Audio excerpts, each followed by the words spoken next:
Welcome to Julie Laughton Living, featuring engaging conversations on creating the life, business, and luxury home of your dreams.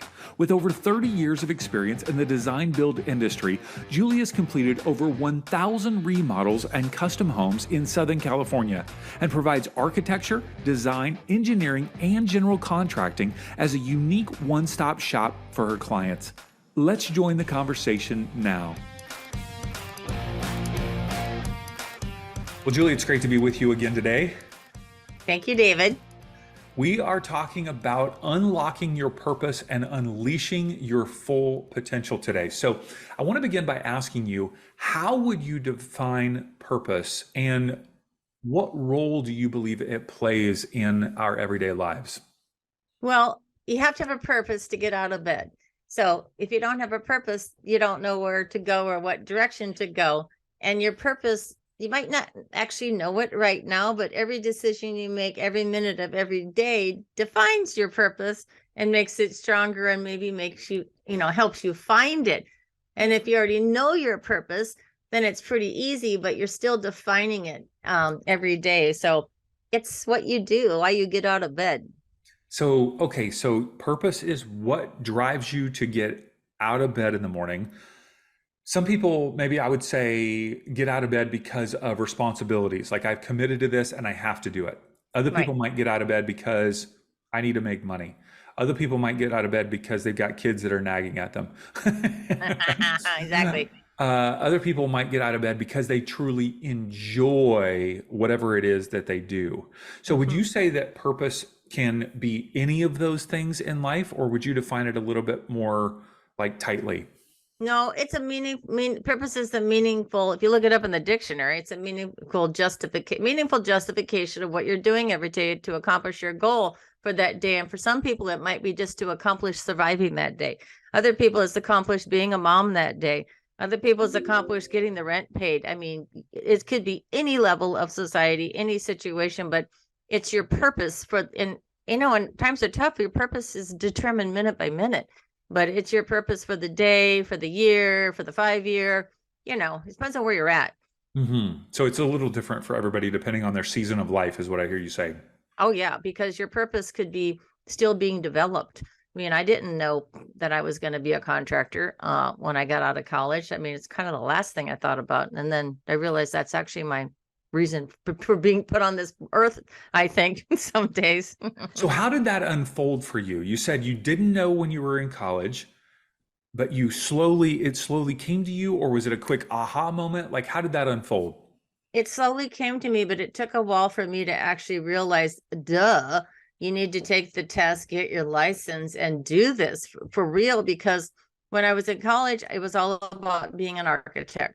And then I thought, I don't want that label and be the stuffy architect and be trapped in that high-end, only certain people can afford you level. So then I went to landscape architecture, and then I got bored with the civil engineering. Then I tested out of mechanical engineering. So I knew I was in the techie part of building things, but then I ended up with interior design, which is how humans function in the space. So that put me on this whole path of designing and working with clients, commercial and then residential. But when I was in residential, because of the simple fact I'm a woman and it's construction's a man's world, I really never thought about it being the contractor, because it was always the situation, you're working with the client's contractor. But after 10 years of fixing their F-ups, I thought, oh my God, why am I not doing this? Because I'm doing it better than them. And I just didn't think of it because I'm a woman, right? So I really, I just never thought of it. And then I did it, and I'm like, gosh, I should have done this sooner. And it's because it was second nature to me to be the contractor, but it also solved my clients' problems. Yeah. And so once you got into that role as a contractor and you feel like, okay, this really is my purpose. How did that feel? How did it feel differently than the previous experiences you had had? Previous experiences, I was tortured, and so was the client, by where the heck is the contractor? What happened to my money? Why is this job not done on time? And is he ever going to show up again? So it was constant chaos. So what happened is, as soon as I got the contractor's license, it was like this big, huge relief.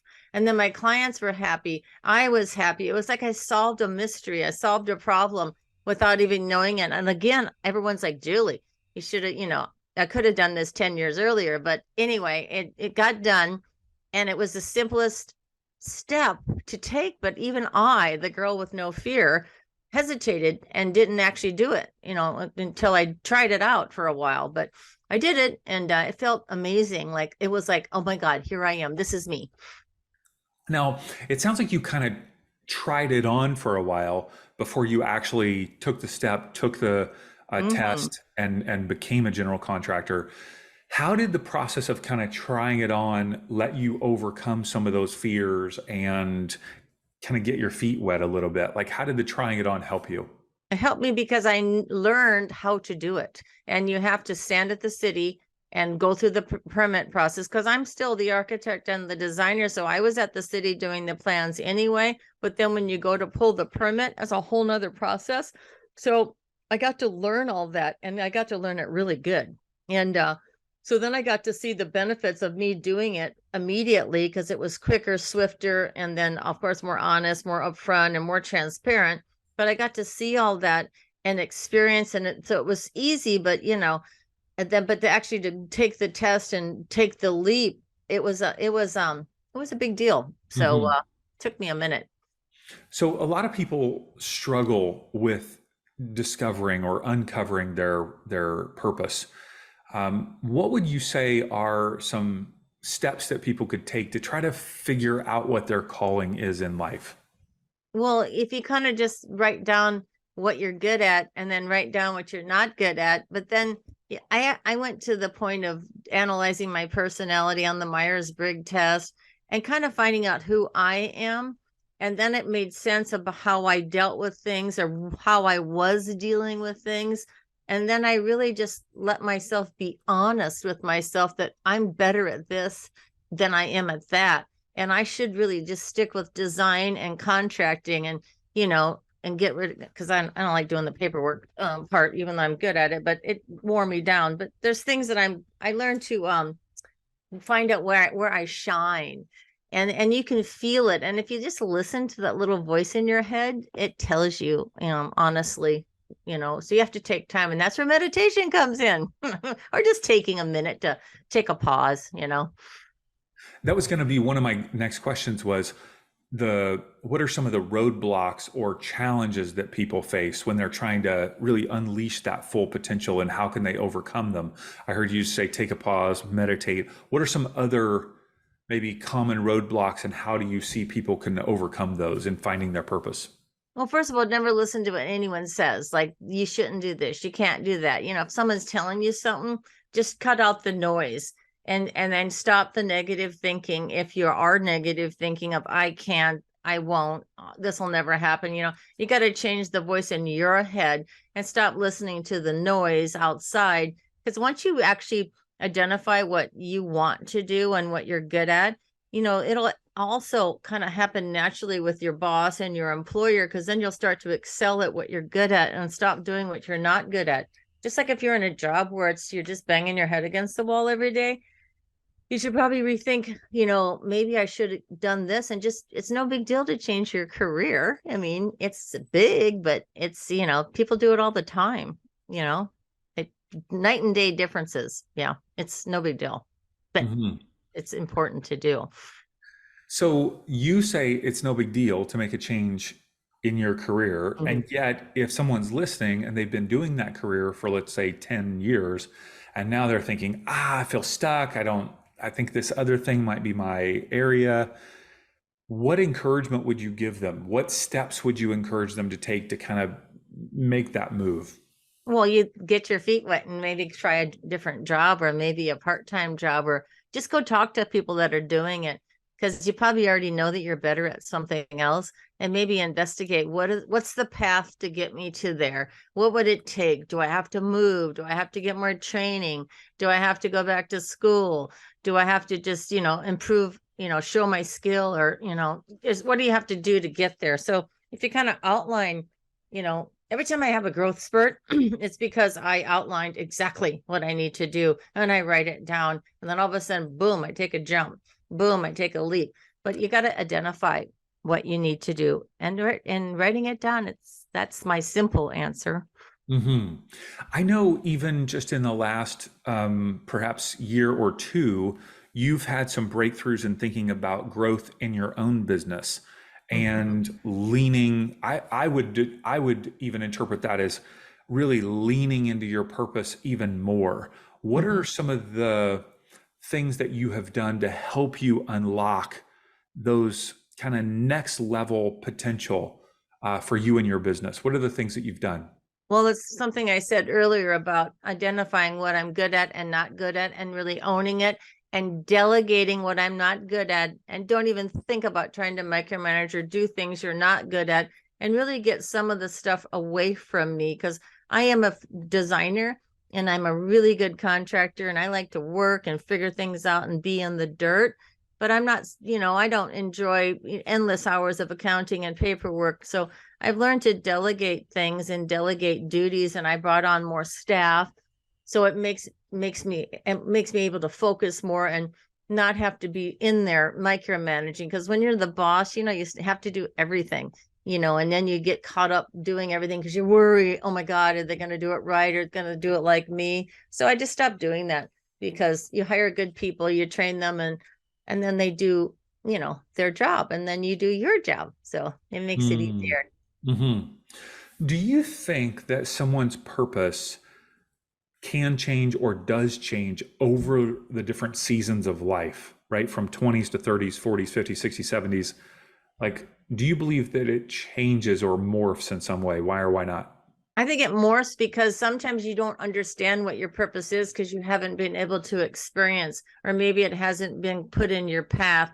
Because there's a saying that God gives you what you want. I mean, what you need, not what you want. So let's say you want something, but you get what you need first, and then you get what you want, because you have to take the steps to identify what you want. Because no one's just going to give you it unless you know what it is. But there's that whole thing about you get what you need before you get what you want. So if you're a mom, or you're a wife, or you have all these other roles in life, like each person could have 17 different roles, mom, sister, wife, husband. You might be doing so many things, and then finally your purpose comes out at the end of the journey. Some people start right off with the purpose and they're a nurse and that works for them forever, or something like that. But other people find it later, you know. Hmm. It I think it seems like develops. Hmm. it seems like different personalities too. Like you said, oh, you found out you want to be a nurse. Maybe early on, you went to college, you got a degree, you got hired, you do that your whole. Some people do that their whole lives, Hmm. and yet then there are others who are maybe a little more entrepreneurial that like to kind of fiddle with different things. Yes. Um, and then some people just, well, they just get, they feel a little lost. They're just doing what, almost like what society would say, go do this job, and then they get stuck in that rut. If somebody's Mhm. feeling stuck in a rut and feels maybe discouraged, they're not even sure what their purpose is. What would you say to them in the midst of that discouragement? Well, it's easy to just kind of think, what do you like doing? Because some people like sitting there and working on the computer and not talking to people. They're kind of introverts. Other people like to be in sales, or maybe they work in a restaurant, or they're extroverts. So you just kind of break down, what is my personality and what am I better at? So if you're at a job where you're not allowed to express yourself, you might want to think about a job where you can express yourself, because that'll make you happier and fulfill you more. So you really got to, again, it goes back to, who am I? What's my personality type, and what makes me happy? And list your values.